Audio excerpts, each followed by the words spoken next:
Alright, now that I've hit level 50, we're in the end game stage of the game. And this is where you really want to decide what your character is going to do. That, I mean, like a squire really could either build walls, build towers, or be a tank, or be a damage dealer. The squire is probably the broadest character you can have. There's a lot of roles that it can do very well. And what I'm going to do with this squire is make it build towers, and it's going to be focused on the ballista. So for that, I've started getting ballista specific gear. You'll see in red on gear, those are the passives you can get. And it's a Splody Harpoon. Ballista projectiles detonate on each enemy hit, dealing 85% of defense health as damage around it. And then, wherever possible, I'll also try and get Speedy Harpoon. Increases the ballista's defense speed by whatever number. This one's 89. And the rest of this gear, I'm not optimizing it, obviously. You're just taking what you have and making the best out of it. So I'm trying to get defense power and defense health. I want primarily defense power to increase my ballista's overall damage, and my secondary stat would be defense health to increase the damage Splody Harpoon does. So that's the kind of mindset you need to have while gearing yourself. For example, I'll switch to my other squire who builds walls. He's a barricade, and this is one of his barricades. So for that, I'm not fully optimized on this one either, but every chance I get Hardy Blockade. You'll see in red. That's the most important passive for your barricade squire, and that's plus whatever percent of your hero health is added to Spike Blockade's defense health. So whenever possible, you want that stat. And you'll even see in some cases, like right now, the total I'm using is eye power 213. That's a lot lower than some of the other items I have, like, you know, close to 500 on a lot of these. But the 5% hero health is so much better than a higher item level item might have higher defense health, but if the Hardy Blockade's not as good, it'll not affect the barricade as much. So it's always good to just, you know, in the tavern, place down a barricade or a ballista, and as you're changing your stats and your gear, just check and see which is more beneficial. Because maybe, you know, plus 300 hero health won't be as beneficial as an extra 3% Hardy Blockade. So unless you're great with math, you can just place these down and test them as you change items.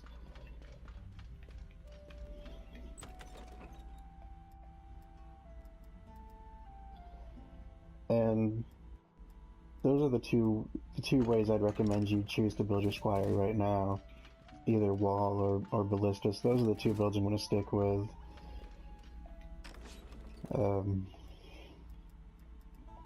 But we're going to go back to Turd Henson. He's our guy.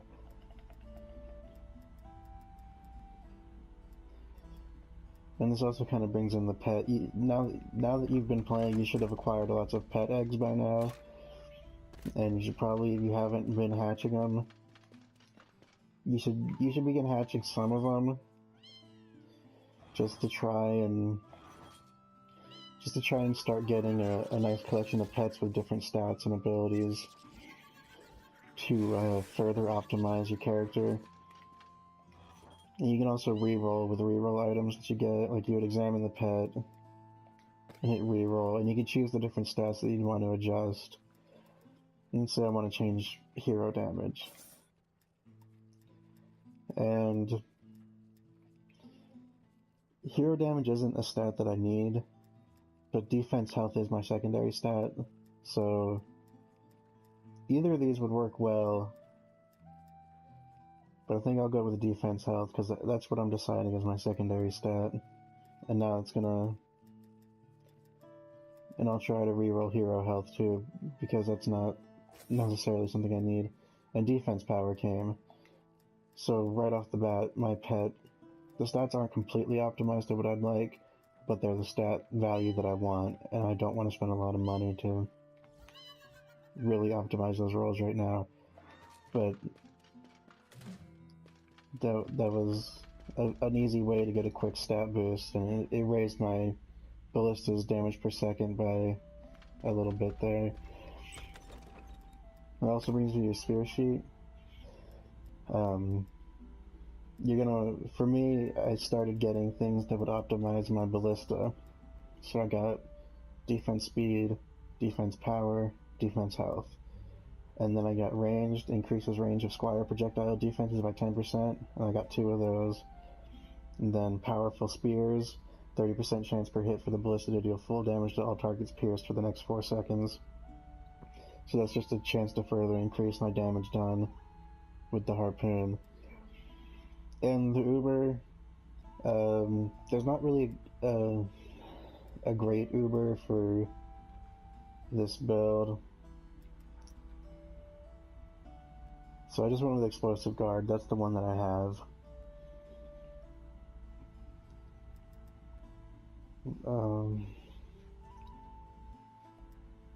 And maybe, like for example, my barricade hero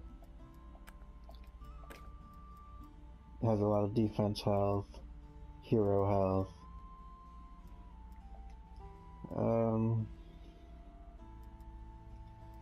There's not really anything good.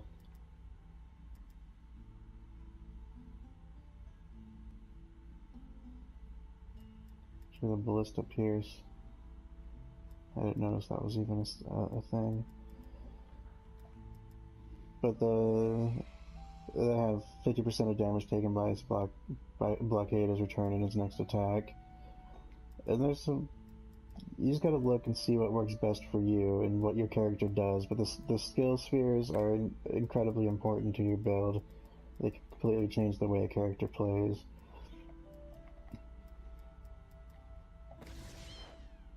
Now, even just looking at that, I'm gonna talk to the Grandmaster and see what's doing with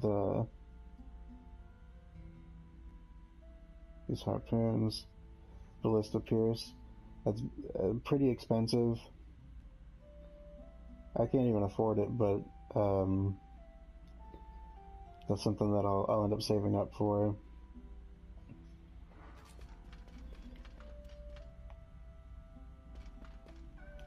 And so now that we've done that, we've optimized our gear as much as possible from free play hard. Now we also need to start looking at our stats. And just right now, I'm just going to go ahead and reset. It's only 1,500 gold, and you can totally reset everything that you've done. And so what I'm going to do is focus on defense health and defense power. So I'm going to hit defense power. I'm going to start it up to, I think after 15 it starts to scale down a lot. Like, see, it's only plus 1 point now. As you can see, it went from 188 to 189 in the SAS column. And defense health, I think, is similar. We'll find out. Yeah. So after 15, that kind of tips off. Defense crit damage, I'm not sure about. That's going a little better. It's pretty heavily scaled, but I'm just kind of testing the waters here. Defense speed doesn't scale, so that's a fairly good way to increase your DPS. Let's see, I put it to 50, and the DPS went up about 200 or so total for everything we just did. And that's another chance where you can experiment, because it's not too expensive to reset your stat points. So it's at 1930. I'm going to place the last 50 points into speed. and see what the increase is. I think on PC there's a way to rapidly dump stat points. I don't know if that exists on PlayStation 4. And that went up another 210 or so.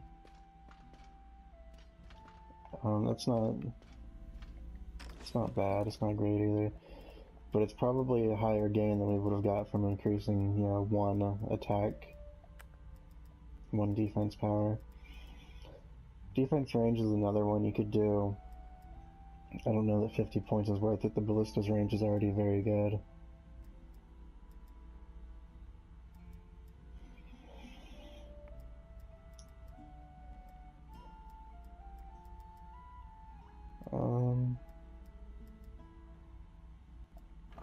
And we'll see what 1.2140. So we'll put 1 point into 1 point raises it about 2 DPS.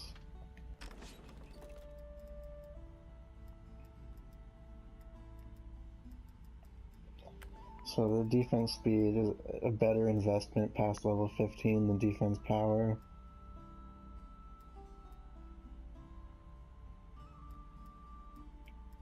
At this point, the gains from defense health and defense power are low enough that maybe hero health and hero damage might be good, just to kind of help fight monsters, since you don't have a real DPS character right now. But I'll leave these alone for right now. This is good enough until I decide further. I'm not going to waste the time on the video any more than I have with that. But now that you've sort of optimized yourself, the next step is to move up to... We're going to skip Incursion and Onslaught. Once you level 50, those two are just dumb. And we're going to go to Endgame. That's the new game mode we're going to play. And basically it's the more difficult version of free play, with a lot higher difficulty levels. It goes up to Nightmare 4. But we're going to move to Insane. And it drops 155 to 185 items for Gates of Dragonfall. You can also see the daily bonus once you hit level 50 has changed to now it's just better loot. So you have a higher chance for a better chest at the end of the match. And we're going to check our forge here. We're eye power 181 right now, so we'll keep that in mind while we're choosing what we're gonna do. This one drops 155 to 185 items. It goes 185 to 210. I want to stick to Gates of Dragonfall on the highest difficulty that I'm able to actually complete, because it's incredibly easy. You're not really going to have to try to beat it. We're just going to do the Gates of Dragonfall, see what drops, because that'll still drop a good eye power range. Our eye power on this character is kind of thrown off because I have like a eye power 300 sword or something like that.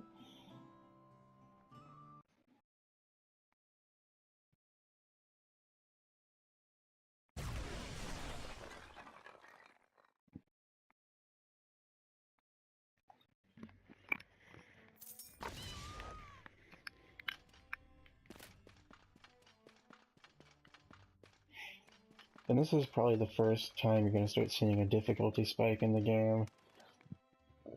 Like, getting to level 50 is very simple if you choose the right stages and progress at the right pace.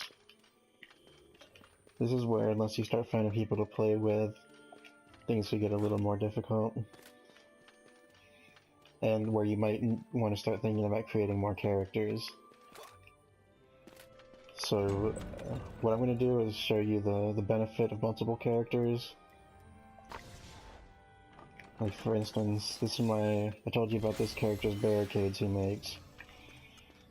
So what I'm going to do is use him to build barricades, because that's his specialty. This game is designed to And now that the barricades are down, I'm going to switch to my mage. His specialty is towers. If you look at his gear and his pet, it's all defense power. Defense power, defense power. So now I'm going to place down his towers here.